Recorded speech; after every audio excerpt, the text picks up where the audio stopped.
to part 2 of our Happy Place Home Studio Basic Recording Series. In part 2, we will discuss recording instruments with a microphone. Now, when I say recording instruments with a microphone, what we're mostly going to cover here is recording electric, acoustic, and bass guitars.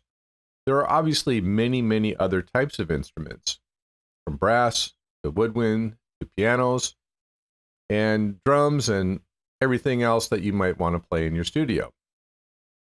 There are some really excellent YouTube videos out there for all of those specialty types of areas of musical instruments. So we're not trying to say this is a cover all instruments type of session here. We will talk a little bit about them, but for the most part, we're talking about guitars and bass guitars here. We will cover a lot of territory in this part 2 of our series, nonetheless, because there's a lot to cover. We'll talk about recording acoustic guitars directly with a microphone. But we'll also talk about recording guitars through an amplifier and even through a powered microphone or PA system. Now, I myself in my home studio don't do that much recording of amplifiers. I'm mostly recording direct into my digital audio workstation through the digital signal processing. I do typically record my bass with a special microphone and setup that I have. We'll talk about that a little bit. So this has been a very fun and interesting experience to do this particular video. Now, as always, I relied on very much a lot of the great video content that's out there in YouTube about recording instruments with the microphone and especially the amp component. And I have linked several of those videos because they're really good. There's so much information, so much expertise out there. This is a basic recording series, so I'm not trying to get too far into the theoretical and the high levels of expertise about recording with multiple microphones on a cabinet and that type of thing, but I'm striving very much to present accurate information, and in that, I have been very greatly helped by the content that's out there on YouTube. Let's talk about some of the microphones that we're using today in our production of part 2. This is the Shure SM57 microphone. It is one of the most popular and commonly used microphones in the world in professional studios and home studios alike, and in many other environments as well. It is great for recording voice and vocals, but it's also terrific for recording acoustic and amplified musical instruments. And that's one of the reasons I've selected it today. It is a low impedance cardioid dynamic microphone. So it is very easy to set up and use, and just does a great job with the sound from your amplifier or from your musical instrument directly. Next up is the Audio-Technica AT4050CM microphone. I've had this guy for about 20 years, done a lot of vocal recording with it. Not as much instrument recording, but I find that it is well respected for that purpose, and so I threw it in the mix here today. This is a large diaphragm condenser microphone, and as such, it's going to pick up more of the room noise. It's more subject to feedback, so you're not going to use this in live performance as much, but it is great for recording instruments, so we'll be able to compare that to the Shure 57. I love expanding my own knowledge and my studio and my gear in the creation of these videos and these series. And so I'm really happy to have procured a ribbon microphone, my very first ever. This is a Royer R122 Mark II ribbon microphone. I looked at a lot of videos about ribbon microphones and top 10 and top 7 lists and that type of thing, and also took the advice of my guy at Sweetwater, and this is one that I decided to purchase. Ribbon microphones go way back in the history of recording, and for good reason. They do a great job and a different job than the other microphones that I'm using for this purpose. And you can see that the ribbon microphone kind of has a vertical layout here, and you can use that not only acoustic recording, but again, for recording the amplifier as well. So you'll see a very interesting difference between this microphone and the other microphones. In deciding on the setup that I wanted to use to create the side-by-side tests of the microphones for you, I was very, very inspired by several of the YouTube videos that I saw out there, and obviously got a lot of great information from them on how to do this type of recording as well, especially for the side-by-side comparison component. So, took some time, set it up, did some testing, and this is the result of that work. Let's talk about the signal chain for the acoustic guitar recording. As with most instrument recording, the sound starts with the instrument, in this case the guitar.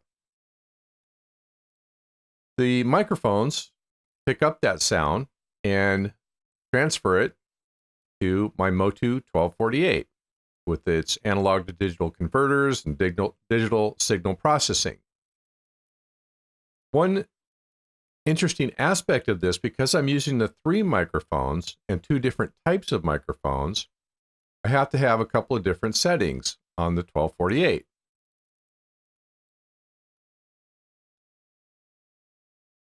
In addition to each individual microphone's different volume requirements for the mic pre's, I also have to have phantom power for the 2 condenser microphones, the Audio-Technica and the Royer.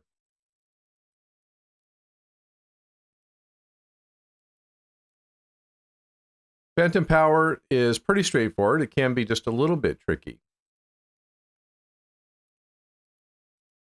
The voltage for phantom power, in this case the Royer microphone, is delivered from the 1248 to the Royer via the regular microphone cable connection.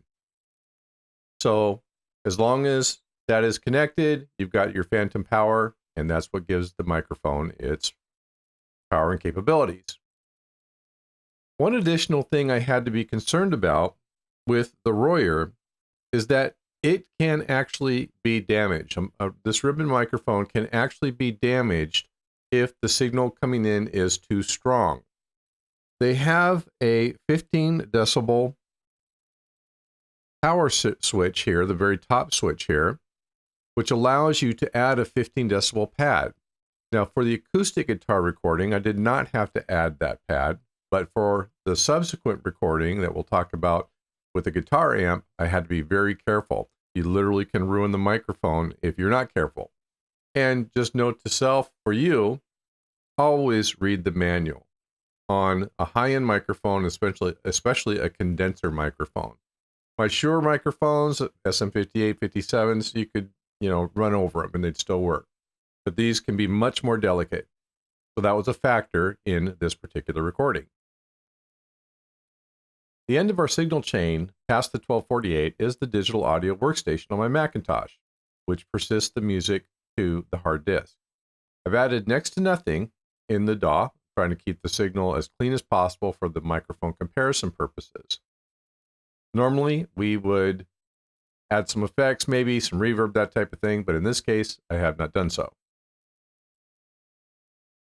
As we discussed in part 1 of this series, I brought the signal in at about -6 decibels into the digital audio workstation.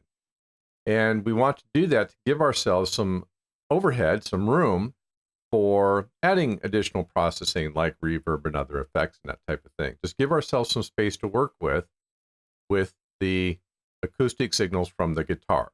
So you can see from the meters here that we accomplished that and are still able to get a nice level of output even without additional processing. Our microphone setup for the acoustic guitar is fairly straightforward, with the 3 microphones in a line equidistant from the guitar across its face. On the left will be the Royer microphone. Directly in the middle, across from the acoustic sound hole, will be the SM57, and to the right will be the AT4050.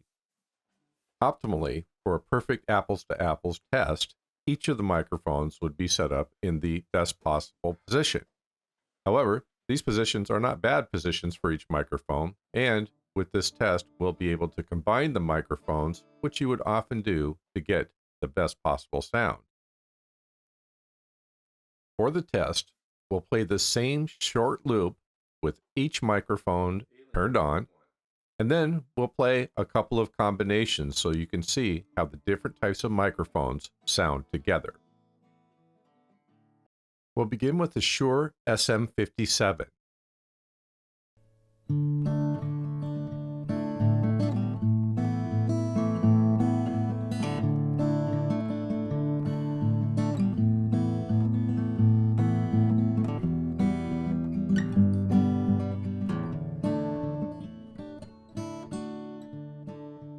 Next, we'll listen to the Royer.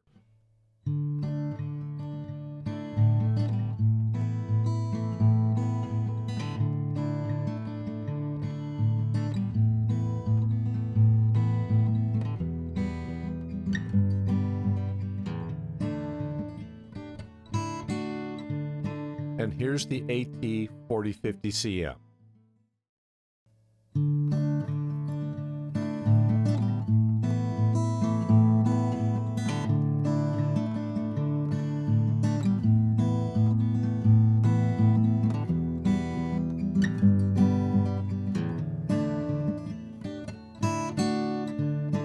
Next is a combination of the Shure SM57 and the Royer, with the Shure panned left and the Royer panned right.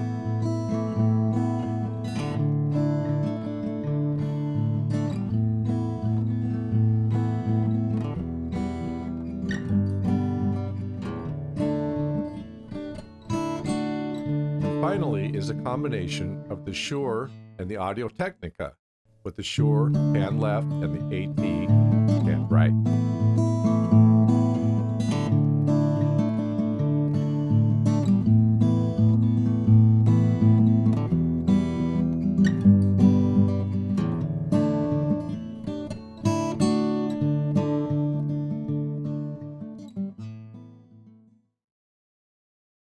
So what are the results of the comparison in your mind?